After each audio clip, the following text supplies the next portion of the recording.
واقعے کے طور کے اوپر جو ہے اس کو یاد رکھا جائے گا کہ کس طریقے سے آپ نے چیزوں کو ایک مائنڈ سیٹ کو ایک ایسے بوائلنگ پوائنٹ کے اوپر پہنچا دیا کہ لوگ اپنی افواج کے خلاف لڑنے نکل پڑے.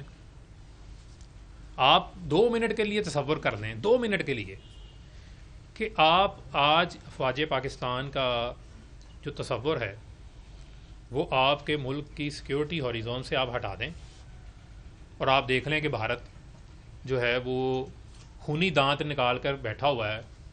جو ہم سب چین سے سوتے ہیں وہ افواج پاکستان کی وجہ سے. ملک کے اندر کسی بھی وقت کوئی بھی ایسا معاملہ ہو جاتا ہے، کوئی سیلاب آ جاتا ہے، کوئی آفت آ جاتی ہے. ایون آپ کووڈ دیکھ لیں، کووڈ-19 دیکھ لیں، یار آپ خود تعریفیں کرتے ہیں افواج پاکستان کی کہ جو ان کا کردار جو بنی ہوئی تھی، نیشنل کمانڈ سینٹر جو بنا ہوا تھا، لیکن اس کے باوجود چونکہ آپ کو وزیر اعظم سے ہٹا دیا گیا، آپ کو ہٹائے جانے میں، آپ کو بچانے میں سپورٹ نہیں کیا گیا. ایک طرف آپ کہتے ہیں کہ آپ عوام کی سپورٹ سے آئے ہیں، ایک طرف آپ کہتے ہیں کہ آپ جمہوری لیڈر ہیں، دوسری جانب آپ کو پھر سپورٹ بھی چاہیے تھی. یعنی کہ ایک سیاسی لیڈر کا جو ٹیسٹ ہوتا ہے وہ اس کے انتخابات ہوتے ہیں، وہ اس کی عوام ہوتی ہے. اور لیڈرشپ نے ہمیشہ، لیڈرشپ کا مطلب کیا ہوتا ہے کہ اس نے ویژن دینا ہوتا ہے، اس نے سوچ دینی ہوتی ہے. لیکن بدقسمتی سے خان صاحب جو ہے وہ وائلنس کو پروموٹ کرتے رہے. میں نے اس عمران خان کو جوائن نہیں کیا تھا جو وائلنس کا پروموٹر تھا.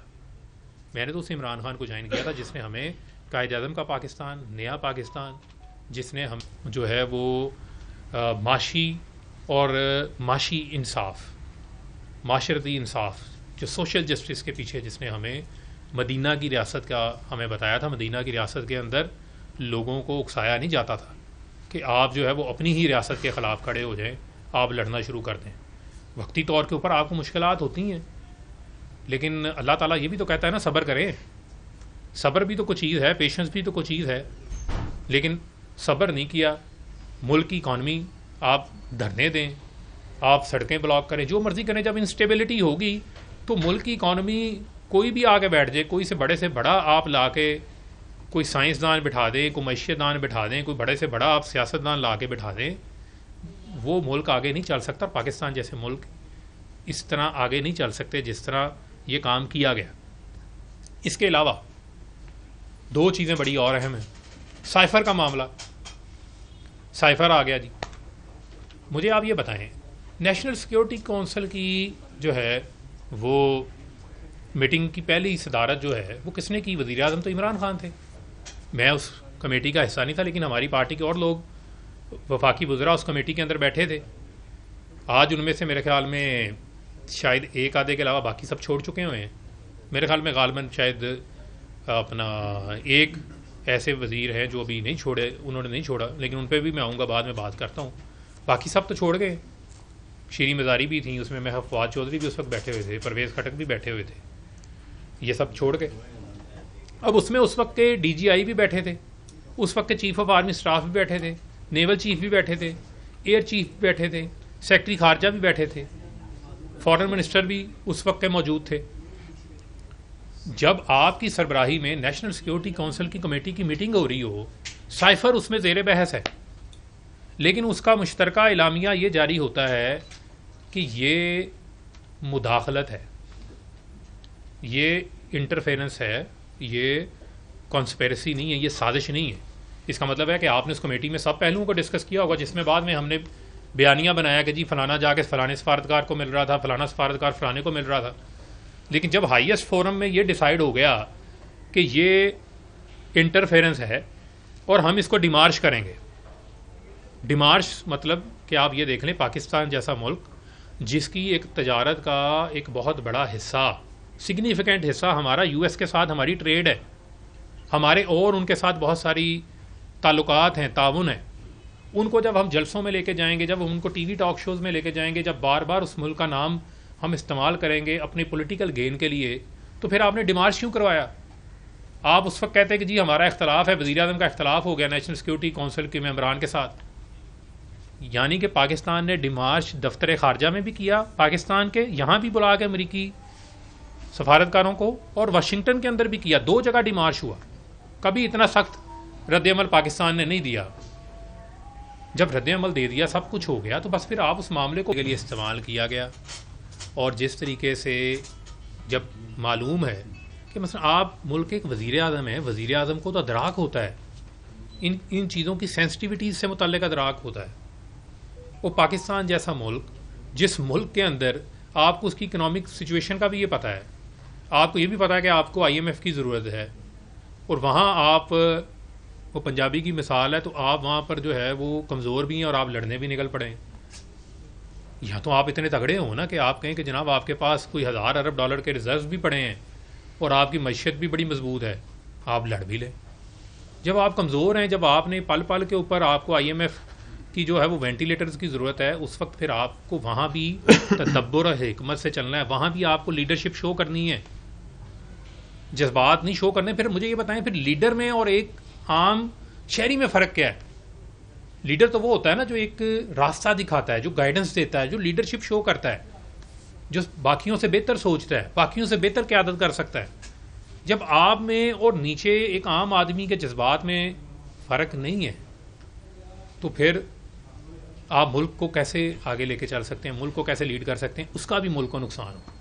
پھر توشہ خانہ میں ہم نے بڑی تنقید کی جناب, زرداری کے اوپر, نواز شریف کے اوپر, باقیوں کے اوپر ہم تنقید کرتے رہے کہ جی یہ کلاسیفائڈ انفارمیشن ہے. بھائی میں ٹویٹیں کرتا رہا ہوں, میں پریس کانفرنسیں کرتا رہا ہوں کہ یہ کلاسیفائڈ انفارمیشن کے پیچھے چھپ رہے ہیں.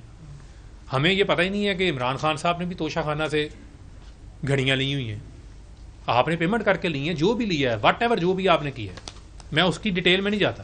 لیکن میرا یہ سوال کہ عمران خان جیسے لیڈر جو کہ ہائی مورل گراؤنڈز کی بات کرتے تھے, جنہوں نے ہمیں سکھایا کہ جی اپنے اثاثے شو کریں, جی سب سے پہلے ویب سائٹ پہ اثاثے ڈال دیے, جی نواز شریف نے کتنا ٹیکس دیا, جی 5000 ٹیکس دیا, 0 ٹیکس دیا, جی میں نے اتنا ٹیکس دیا. جی ہمیں یہی سبق سیکھتے آئے نا, اسی وجہ سے لوگ, پاکستان کی عوام ان کے ساتھ لگی, ہم جیسے لوگ ان کے ساتھ کھڑے ہوئے. اب مجھے آپ یہ بتائیں کہ آپ جیسا جو لیڈر جو یہ کلیم کرتا ہے, ہائی مورل گراؤنڈ لیتا ہے, وہ توشہ خانہ سے گھڑیاں بھی لے رہا ہے, اور اس کے بعد اس کی کیبنٹ کے ممبران کو ہی نہیں پتا, آئیں بائیں شائیں ہمارے سامنے ہو رہی ہوتی تھی. اچھا جی آپ ایسا کریں, اسپوکس پرسنس کی میٹنگ کال ہو رہی ہے پی ایم آفس میں, توشہ خانہ کا ڈسکس ہو رہا ہے, اپوزیشن تنقید کر رہی ہے, اچھا جی آپ جا کے کہیں جی یہ کہ کلاسیفائڈ انفارمیشن, اچھا جی پھر جو بھی لیا ہے وہ پیسے دے کے لیا ہے. یعنی کہ جو چیز ڈیفینڈیبل ہی نہیں ہے اس کا دفاع ہم کر رہے تھے. الٹیمیٹلی معلوم پڑا کہ پھر ظاہری بات ہے, اگر آپ نے اپنی جو ڈاکومنٹس ہیں جو آپ نے جو شو کرنے تھے اس کے مطابق آپ نے اس کو مینشن نہیں کیا الیکشن کمیشن کے گوشواروں کے اندر, تو اس کا جواب دے تو آپ کو ہونا پڑے گا. لیکن میرا آج بھی بنیادی سوال یہ ہے کہ عمران خان صاحب جو ہائی مورل گراؤنڈ کے اوپر, ان کو یہ زیب ہی نہیں دیتا تھا, یا وہ پہلے دن آگے بتا دیتے کہ میں نے گھڑیاں لی ہوئی ہیں, یا توشہ خانہ سے میں نے یہ چیزیں لی ہیں, کسی کو معلوم ہی نہیں ہے. میں نے اس وقت کے کیبنٹ سیکرٹری سے پوچھا, ویسے ہی بائی دا وے میں نے ان سے پوچھ لیا, میں نے کہا جی یہ کوئی ایسا کوئی معاملہ ہے, تو انہوں نے مجھے چھپ کر کے خاموش ہو گئے. انہوں نے مجھے اس طرح کا امپریشن دیا کہ بس کچھ چیزیں ہیں لیکن وہ بتا نہیں سکتے. اس وقت میں وزیر تھا کہ وہ کچھ بتا نہیں سکتے کیونکہ ان کے پاس انفارمیشن ہوتی, تو ہم سے یہ چیزیں چھپائی جاتی رہی. ہمیں کہا جاتا رہا جی یہ کلاسیفائڈ انفارمیشن ہے, کلاسیفائڈ انفارمیشن. بعد میں جب چیزیں سامنے, یہ چیزیں سامنے آ گئی. اچھا جی پھر عبدالقادر ٹرسٹ والا معاملہ آ گیا. اچھا جی آپ نے ٹرسٹ بنا لیا, جی یار آپ نے شوکت خانم ہاسپٹل بھی تو بنایا, شوکت خانم ہاسپٹل کے اوپر تو کوئی سوال نہیں اٹھاتا, اس کے لیے آپ نے فنڈ ریزنگ کر لی تھی, سب کچھ کر لیا تھا. اگر آپ نے القادر یونیورسٹی ٹرسٹ آپ نے بنانا تھا تو آپ نے جو ہے وہ, مجھے کسی شخص سے کوئی اختلاف نہیں ہے, لیکن آپ نے بند لفافے میں ہی جو ہے وہ پاس کروا دیا کیبنٹ سے. کیبنٹ کو پتہ ہی نہیں کسی کو, میں اس پر کیبنٹ کا حصہ نہیں تھا, لیکن جو ہوا یہی چیزیں کوٹ ہو رہی ہیں نا. جو ہائی مورل گراؤنڈ کی بار بار بات ہوتی ہے, وہاں پر آپ کے پھر ہائی مورل گراؤنڈز کہاں پہ چلے گئے؟ اس کا مطلب آپ نے کمپرومائز کیا. پھر آپ بھی کہیں نہ کہیں پہ کمپرومائز آپ تھے, وہ آپ اس کا برملا ایکسیپٹ کریں, نہیں پھر کہیں گے نہیں جی میں بہت اچھا ہوں باقی سارے برے ہیں. تو ان چیزوں کے جوابات تو آپ کو دینے ہیں. یہ بلیک ہولز تو آپ کے اینڈ کے اوپر موجود ہیں, ان کے جوابات میں نہیں آپ دے رہے. ایک طرف آپ وائلنس کی پالیٹکس کو پروان چڑھا رہے ہیں, دوسری طرف جو ہے وہ آپ کا ہائی مورل گراؤنڈ بھی آپ کے پاس موجود نہیں ہے, تیسری جانب جو ہے وہ آپ ملک کی سلامتی کے اداروں کو جو ہے وہ آپ ان کے ساتھ ہیڈ آن, ان کو ٹیک آن کر رہے ہیں. یار کو سمجھ آتی ہے, کوئی ملک کا دشمن کرے, کو بھارت کرے یا کوئی اور کرے, تو پتہ لگتا ہے یار یہ ہمارے دشمن ہیں. اب یہیں پہ بیٹھ کے اب اس سے سوشل میڈیا پہ جو سوشل میڈیا پہ لوگ ہیں جو پاکستان کی یوتھ ہے، میں ان سے آج بات کر رہا ہوں، ان سے یہ سوال کر رہا ہوں. آپ یقیناً اب میری پریس کانفرنس کے ڈفرینٹ پرسپیکٹو آپ لے سکتے ہیں، لیکن یہ سوال میں آپ کے سوچنے کے لیے چھوڑ کے جا رہا ہوں کہ آپ اس کو سوچیں ٹھنڈے دماغ سے، کچھ وقت لیں، حقائق کا جائزہ لیں کہ کہاں کہاں پہ جن تضادات کا میں نے ذکر آپ کے ساتھ کیا ہے کیا وہ تضادات موجود ہیں یا نہیں موجود.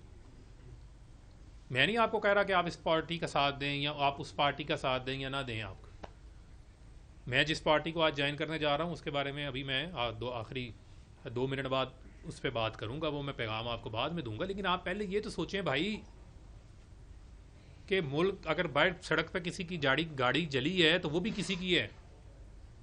میں آپ کو کہہ رہا ہوں زمان پارک کے باہر آپ نے لوگوں کا وہ لے گئے تھے مومنٹم، یہ میرے صحافی بیٹھے ہوئے ہیں باہر، کہ ختم ہو گئی، مثلا ہر چیز ختم ہو گئی. پولیس کی گاڑی گزری ہے، وہاں پر وہ ایسے نوجوان کھڑے ہیں کہ وہ میری بات میں نہیں سن رہے. میں کہہ رہا ہوں یار یہ کیوں گاڑی توڑی ہے تم نے جا کے، یہ ہماری گاڑی ہے، پولیس کی گاڑی ہے، یہ تم نے گاڑی کیوں جلائی ہے، کیوں توڑی ہے، جلا دی کہ جی وہ خان صاحب پہ حملہ کرنے آئے تھے. یار خان صاحب پہ حملہ کرنے آئے تھے کو پاکستان کا قانون بھی تو موجود ہے. اگر خان صاحب کو پکڑنے آتا ہے تو کل کو اس کا جائزہ پاکستان کی عدالتوں نے لینا ہے نا. وہ لیڈر تو کہتے ہیں جیل ہمارا سسرال ہوتا ہے، وہ جیل میں جا کے تو لوگ لیڈر جو ہیں وہ اور بڑے بن جاتے ہیں. آپ کہتے ہیں کھلے دل سے جی میں ٹھیک ہے میں جانے کو تیار ہوں، اپنے مقدمات کا سامنا کرتے ہیں، لیکن آپ اس نہج کے اوپر لے گئے جہاں پر آپ نے لوگوں کو یہ بھی بلا دیا کہ آپ ملک کی سلامتی کے اداروں کے اوپر چڑھ دوڑیں، ملک کی سلامتی کے اداروں کے اوپر چڑھ دوڑیں. یہ میں سوال چھوڑ رہا ہوں وہ ہماری اس نوجوان یوتھ کے لیے جو پڑھے لکھے ہیں، جو اپنی محنت کر کے کماتے ہیں کھاتے ہیں، اپنے مزدور ہے جو اپنے بچوں کا روزگار لیتے ہیں، کہ ہم صرف اور صرف حقائق کو چھوڑ کے ایسے بیانیوں کے پیچھے نہ لگ جائیں جس سے ہم اپنی ہی ریاست کے خلاف ہو جائیں، ہم اپنے ہی اداروں سے جو ہے وہ لڑنے نکل پڑیں. اس کا تو کوئی فائدہ نہیں ہے، اس کا تو کوئی شخص بھی جو ہے اس میں ونر نہیں ہے. الٹیمیٹلی لوزر جو ہے وہ پھر ہر پاکستانی الٹیمیٹلی لوزر ہوگا. یہ حقائق کو آپ مد نظر رکھیں، ان حقائق کو آپ ان کا جائزہ لیں. اور میں ان لوگوں کو بھی پیغام دینا چاہتا ہوں، اپنی جو ہماری پارٹی کی لیڈرشپ ہے، بہت سارے لوگ ایسے ہیں جو کہ آج بھی روح پوش ہیں، وہ سارے سوچ رہے ہیں، میں یہ بھی آپ کو بات بتاؤں، وہ سارے اپنی اپنی جگہ کے اوپر سوچ رہے ہیں اس چیز کو، وہ بھی اس چیز کا جائزہ لیتے ہیں